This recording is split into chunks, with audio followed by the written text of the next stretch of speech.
Hola, soy la Basmati de nuevo con vosotros. Hoy para hablaros de un ensayo, y la Basmati es arte y literatura, de un ensayo que ha salido sobre el esplendor de los Austrias, los 200 años que reinó la dinastía de los Habsburgo, Lorena. Ellos no sé, fuera de España no se suele decir de Österreich-Haus, no se suele, porque ellos, Österreich era un archiducado. Existían las tierras bajas, que eran Flandes and Company, y las tierras altas, que era la zona de Austria.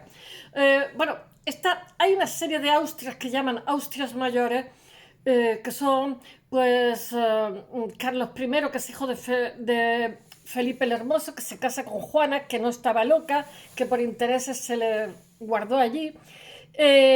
Está Carlos I, Felipe II, estos son los Austrias mayores. Y después está Felipe III, que tiene el valido de Duque de Lerma. Los validos, la gente lo ha interpretado como algo que no es, como unos preferidos, sí y no. Los válidos eran como unos primeros ministros, como lo que podría ser hoy un prime minister.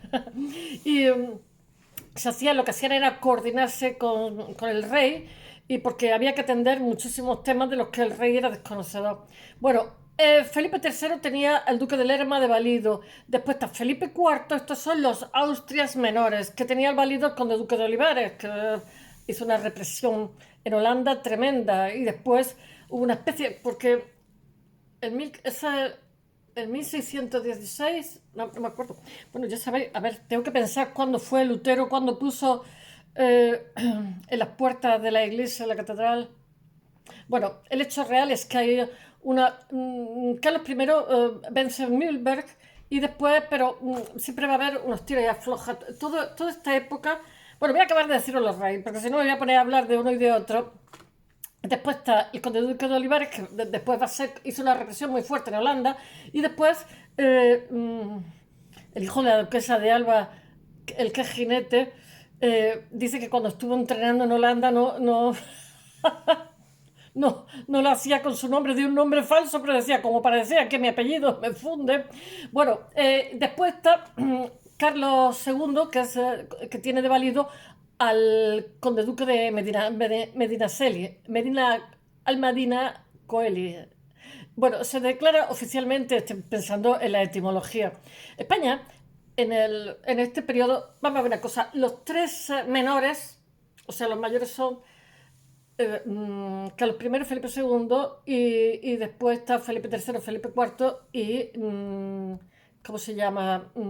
Carlos II, que con él, como Carlos II, el pobrecito, nació un poquito con tanta consanguinidad de tíos, primos, yo qué sé, pues nació totalmente mal. Tenía un síndrome que tiene un nombre en alemán que no me lo sé. Después, para que no le diera, era tan sumamente débil que para que no le diera un catarro, no lo sacaban, entonces tenía raquitismo muscular, estaba anémico, descalcificado. Bueno, y estaban intentando, porque había muchísimos intereses por medio, eh, que, que procreara. Entonces le traen una esposa de la casa de Orleán, que después muere, por supuesto no la deja embarazar jamás, ni a la siguiente. Y bueno, y al final todo esto genera, a su muerte genera la guerra de secesión, donde intervienen pues, gente de diferentes países de Europa, porque ellos tenían unos intereses de que reinaran otro y otro. Y ahí es cuando se introduce Felipe V, que son los Borbones, que llegan hasta ahora. Y bueno, ahí va a estar el duque de Wellington, en fin. Es que si os cuento la guerra de secesión, no os voy a contar los Austria. Bueno, España, solamente decir una cosa, en la época de las Austrias menores es la época del siglo de oro, del mayor esplendor artístico, a todo nivel, literario, yo qué sé, la época de Cervantes, Lazarillo Tormes, yo qué sé, la Celestina, ¿qué digo yo? Peribáñez, el comendador de Ocaña. Entonces ya ves que me acuerdo así por encima, la Lozana Andaluza. En fin, es que si me pongo a deciros todo, todo el esplendor del siglo de oro, que casi la mayoría eran hijos de conversos, ¿eh? Fernando Rojas, Cervantes, él se decía el hijo del ciervo, Cervantes, no sé, la mayoría, y no, ya no he contado los místicos, Fray Luis de León, que fue encarcelado porque era conocedor de la Torá, era conocedor del hebreo, era un sabio, pero bueno, eso le sirvió para decir que era judaizante disfrazado, pobrecillo, daba clase en Salamanca y después de estar años en la cárcel dijo, como decíamos ayer, con muchísima ironía, Santa Teresa, Teresa de Cartagena, San Juan de la Cruz, en fin, si me pongo a deciros la literatura de esta época, del esplendor, yo qué sé, de Calderón, Góngora, yo qué sé, el cultismo, el culteranismo, Góngora, Quevedo, en fin, la lista es larga. Hubo un esplendor en las artes increíbles porque los Austrias, a diferencia de los Borbones, estimulaban. Carlos I, no sé si estuvo 20 años, 17 años, se crió en la Borgoña. La Borgoña era muchísimo más poderosa que el condado francés. Lo que pasa es que Francia era más agresiva y poco a poco se la fue anexando. Y él se crió allí. Cuando vino a España llevaba una camarilla que eran todos borgoños. Los borgoños eran increíblemente refinados, cultos y además promotores de la arte, mecenas, etcétera. Y eso se notó, se ha notado en las colecciones reales que tenemos unos cuadros, la mejor pinacoteca del mundo, que es el cuadro, ¿cómo se llama? El Prado. Y no soy chauvinista. Pero estas colecciones reales, claro, indudablemente, aunque se incendiaron los alcázares, obviamente muchas cosas nos incendiaron. Y aunque Napoleón nos robó a dos manos, así todos seguimos teniendo muchísimo. Pasa como los italianos, también les robaron y siguen teniendo muchísimo. Bueno, y después nos robó Eric el Rojo, este de Málaga, nos robó media humanidad, pero seguimos teniendo muchísimo. Bueno, España se va a declarar oficialmente en bancarrota hasta en 8 ocasiones entre 1557 y 1666. España, no me acuerdo, la paz de Westfalia es cuando España, el Imperio Español, deja de ser, digamos, pasa el testigo a Francia. Pero era muy complicado. Carlos I, yo creo que cuando se fue a Yuste tenía un ataque de nervios, una depresión nerviosa, porque era un esplendor grandísimo el imperio que teníamos, pero era carísimo y era dificilísimo mantenerlo medio estable. O sea, le dio el testigo a su hijo porque aquello era insoportable, no sé, el lío que había. De hecho, en Flandes hubo una guerra durante 80 años, a partir de Guillermo d'Orange, que fue el que fomentó un poco la leyenda negra sobre España, muchísimos temas que ha llegado hasta nuestros días y muchísima gente extranjera está convencida. Las mentiras, cuando las repites muchas veces, se acaban fijando como si fueran verdades. O sea, por ejemplo, Godoy y la reina jamás tuvieron nada. Pepe Botella no era alcohólico, pero la gente difama que algo queda, ¿no? El hermano Napoleón, yo que sé, Juana la loca no estaba loca. O sea, te inventas una cosa, la repite, eso lo hacía Goering, los nazis, para, digamos, hacerle caer a alguien políticamente. Inventaba una cosa y la repetía, hasta que estaba todo el mundo convencido que eso era así. Por eso, uno de los derechos inalienables de nuestra Carta Magna, de nuestra Constitución, es el derecho a la intimidad, pero España es país de porteras, que decíamos ya. La gente se inventa con una facilidad, sobre todo si te cae mal. Bueno, vamos a ver. El 3 de septiembre de 1700, un enfermo, Carlos II, firma el testamento que pone fin a su dinastía de los Austria en España. Pero esto era fruto, como pasó con Tutankamón, de primo hermano, de sobrinos carnales con tíos. Se les salía la mandíbula, bueno, desastroso totalmente. Pasando la corona al futuro Felipe V de Borbón. Esto es... lo que estoy haciendo es una reseña de un libro que me ha resultado interesantísimo y que espero lo compréis, y si no, que lo saquéis de la biblioteca, que son 200 años de esplendor, que es de Alvar Esquerra, que es del Consejo Superior de Investigaciones Científicas, pero bueno, es sobre todo un investigador y es muy interesante porque la historiografía, sabéis que se va rehaciendo con el tiempo. Y somos bastante desconocedores de nuestra historia. Bueno, el periodo de las Austrias se inicia en 1516, año de la proclamación de Carlos I. Y Carlos I, que era, la verdad es que entiendo que se fuera a Extremadura relativamente joven y le dejara las cosas a su único hijo superviviente, porque era extenuante todo lo que tenía, porque por un lado tenía los Países Bajos, por el norte era protestante, el sur, entonces tenía que luchar contra la Liga Skaldar, ¿no? Que son los protestantes, sobre todo también, que hay noruegos, etcétera. Después tenía que luchar también, tenía que contener a Francia porque y tenía que contener, claro, el Papa en un momento determinado. Italia casi casi de mitad para abajo era española. Tiene que contener al Papa, que en algunas ocasiones está con nosotros y en ocasiones está con el rey francés, ¿no? Entonces, como ocurrió, que es muy famoso, que las tropas no les llegó el dinero, entonces lo que hicieron fue un saco de Roma. No les llegó porque Francia no permitía, digamos, ese tránsito y el Papa se había aliado. Entonces, Clemente VII yo creo que entendió el que había cosas que no había que tocar. De hecho, cuando después de esto del saco de Roma, que dicen ellos los italianos, después de esto acontece la pretensión de Enrique VIII de divorciarse de Catalina de Aragón. Entonces, claro, dijo, es que me hacen otro saqueo de la ciudad, de mi ciudad. Y entonces, claro, se puso al lado del emperador. El emperador llegó relativamente, bastante adolescente totalmente al poder, pero fue un buen gestor desde el principio, unido a que sus abuelos, su padre murió muy joven, a su madre la incapacitaron artificialmente y sus abuelos habían sido fantásticos gestores también porque introducen el concepto de Estado. Entonces anexan Granada con, en fin, con argucia un poco chapucera, eh, anexan también Navarra, en fin, consiguen realmente la unión del país, aunque se diga que fueron los reyes católicos, administrativamente no fue hasta la Primera República. Porque cada zona se regía por sus fueros. De hecho, Felipe II, el affair que va a tener con Antonio López, que era su secretario, al cual no pudo atrapar porque se refugió en los fueros de Aragón, eso lo conocemos todos, ¿no?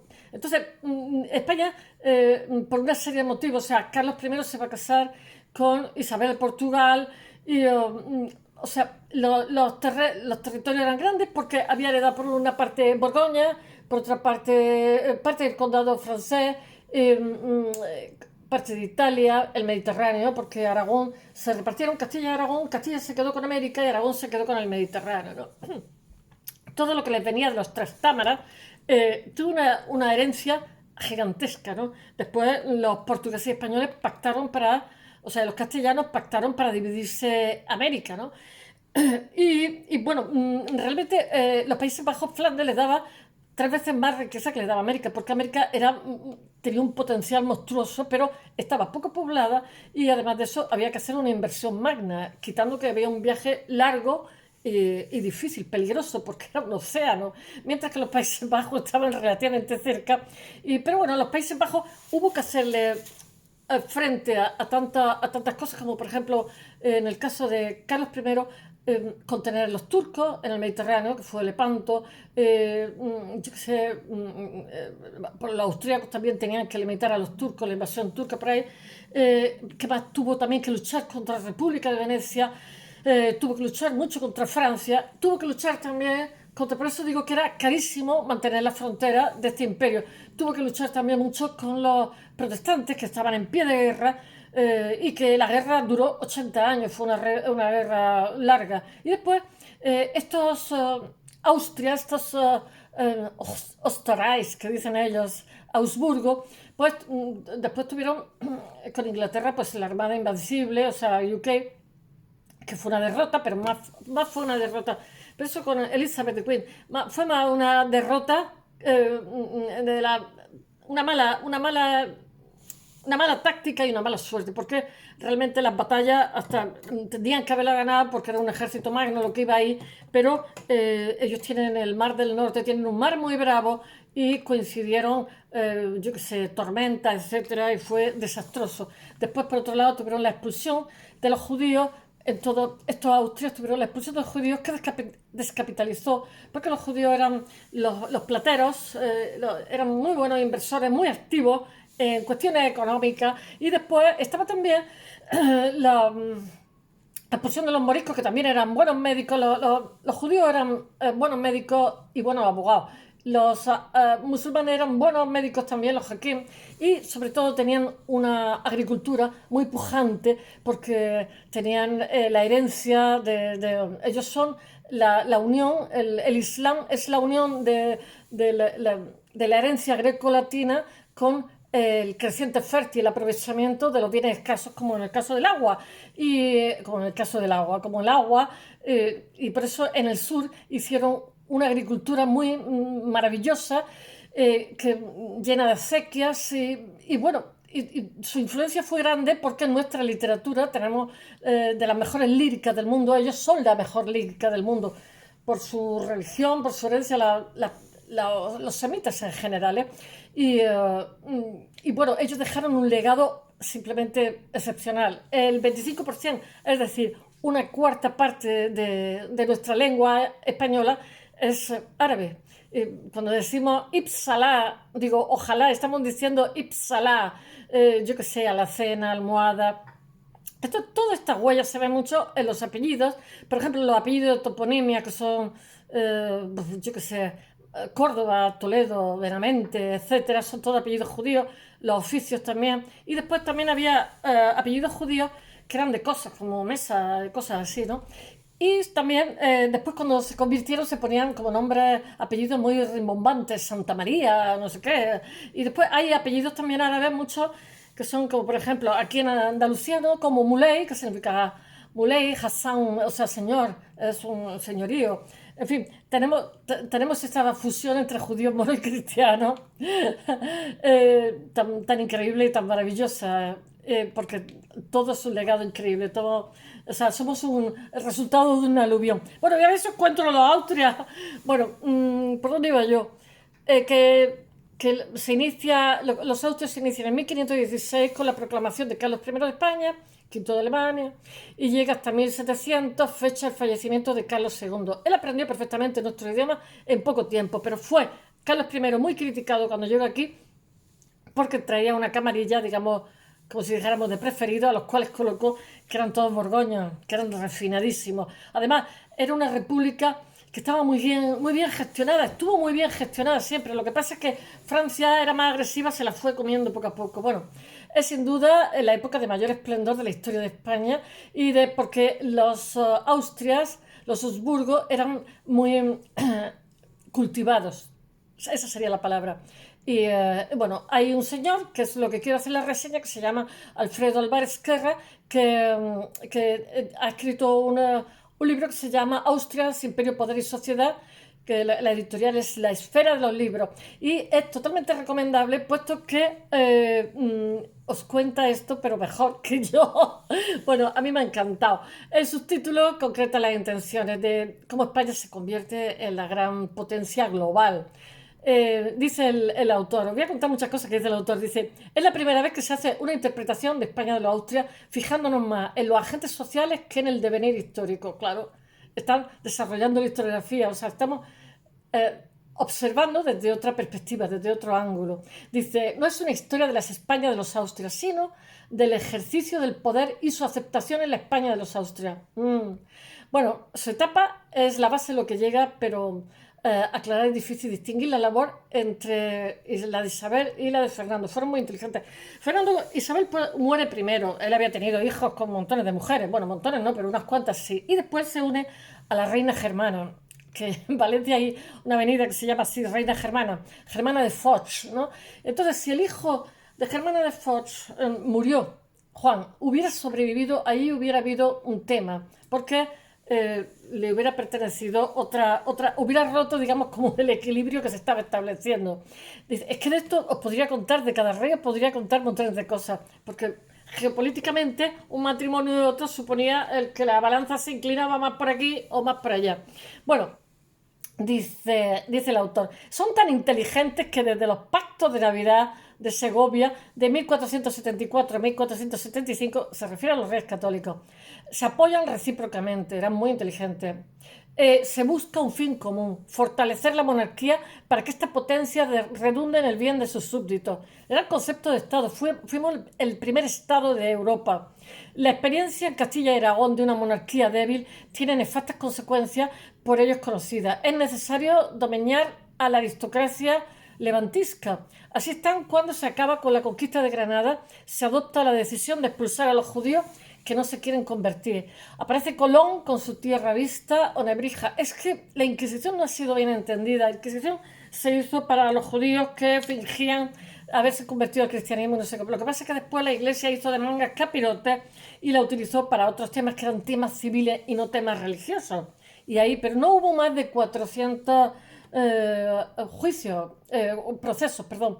O sea, y no hubo muchas condenas, excepto saca de quicio totalmente. Porque es contrastable, no es hipótesis y tal. Bueno, el imperio dura tanto, esto es lo que dice el autor, porque es el más potente y sano en lo económico, institucional y técnico. Sabe aprovechar las oportunidades, están los alcabuceros, los de las picas de Flandes y la caballería. Ese es el ejército de esa época. Lo he puesto en mi blog, ¿eh? Sabe aprovechar las oportunidades de los tiempos. Los ejércitos son respetados y envidiados. Su servicio diplomático es increíble. La formación jurídica universitaria, buena. La difusión cultural por medio de la imprenta o de los púlpitos o de las visitas reales o de la autoridad visibilizada en los delegados reales son ejemplares. En aquella época, sí, y además tenemos buenos cartógrafos en Flandes, que cuando se perdió Flandes, se perdió esos cartógrafos, porque eran equipos entre flamencos y españoles, eran muy buenos cartógrafos.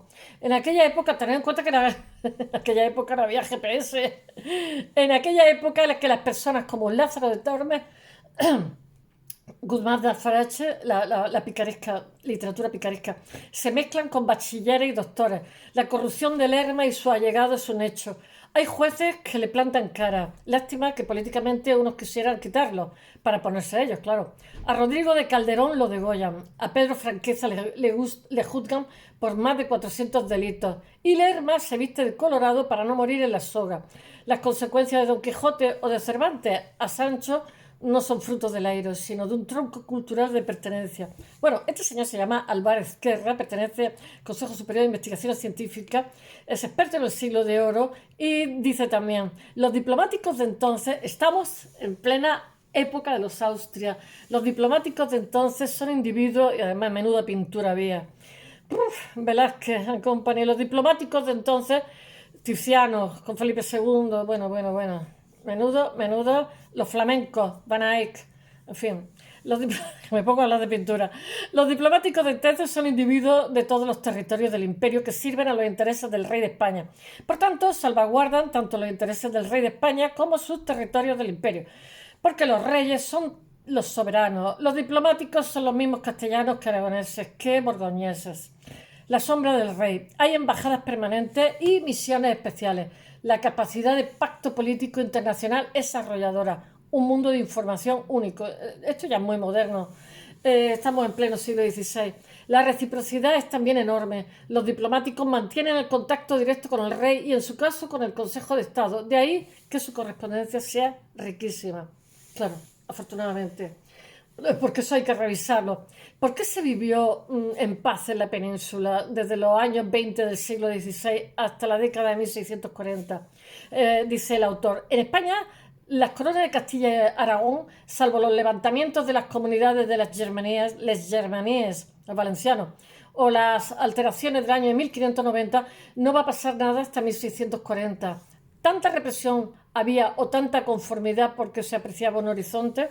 Hombre, estaban más esperanzados, porque cuando no hay harina todos mohina, pero después fueron abajo, porque era carísimo mantener todo ese ejército. En esta época hay un periodo de dinamismo social, de flexibilidad, quizás el motivo que genera cambios y genera también una nueva sociedad muchísimo más moderna, de gente con formación intelectual. La gente común, gracias a los estudios y otros servicios al rey, puede morir en camas ricas, aunque hubieran nacido modestos, con una existencia más... En fin, se impone una sociedad más cuantitativa de dinero. Eso se ve también en la Celestina, que los criados ya no tenían filiación como en el medievo, eran como mercenarios, ¿no? Tanto me pagas, tanto te trabajo. Todo esto surge del comercio y la manufactura sobre las cualitativas, las que se presentan sobre la anterior, la de los privilegios, o sea, la nobleza, el clero y los no privilegiados. Hay una nueva sociedad ya, dice el autor. Otra de las características del Imperio Hispánico, este libro es recomendable, además no es ni caro. Otra de las características del Imperio Hispánico es ser una monarquía compuesta o agregada. El rey de España lo es también de Nápoles, Cerdeña, Sicilia, señor de Milán y los Países Bajos, rey de las Indias, señor de la Plaza del Norte de África o de la Unión de Corona, rey de Portugal y sus dominios. Todo y cada uno de estos territorios mantienen sus diferencias con respecto a los demás, incluso su indiferencia, pero nunca se enfrentan entre sí. Si hay alzamientos contra el mal gobierno. Si se mantiene la unidad durante tanto tiempo es porque el español es un imperio funcional. Cada territorio desempeña una función en beneficio propio, en beneficio de los demás. La plata americana financia los ejércitos y otros gastos. Estos ejércitos, a los que se estrena en Nápoles, defienden a todos de los ataques exteriores. Bueno, el primer tribunal de Inquisición que se hizo de Castilla se establece en Sevilla. Es que en Sevilla había 26 conventos, ¿eh? En 1478, casi todos dominicos. Y surge para evitar que los judíos convertidos se vuelvan a traer y que los judíos y cristos judíos tienten a los neoconversos para lo mismo. Dice, la Inquisición nace para perseguir la herejía de apostasía, luego se acopla a la persecución de la herejía luterana y luego a otra, se va acomodando con los tiempos. Hubo hasta el siglo XIX, que Goya pinta cosas de la Inquisición, eso fue... Si bien su funcionamiento es derogado por las Cortes de Cádiz en 1812, claro, en el momento que hay una constitución, una carta magna, esto es contraproducente. Cuando se necesitó la Inquisición, actuó políticamente camuflando cuestiones civiles en religiosas, claro. Hicieron de mangas capirotes y, bueno, realmente no hay una causa por la cual se puede decir que hubo un desmoronamiento del imperio, pero tras la incorporación de Portugal en 1581, la monarquía española es el enemigo común al que hay que hundir, y bueno, es como o sea, fake news, la leyenda negra es una fake news del momento porque había otros países que eran potencias, como potenciales potencias, para decirlo por redundancia, como por ejemplo Francia, Holanda, Inglaterra, etc. Entonces pusieron como unos altavoces, ¿no? Fue uno de los desencadenantes de la Gran Crisis en 1640 y se confirma en la Paz de Utrecht en 1714. Espero que os haya gustado y mañana más.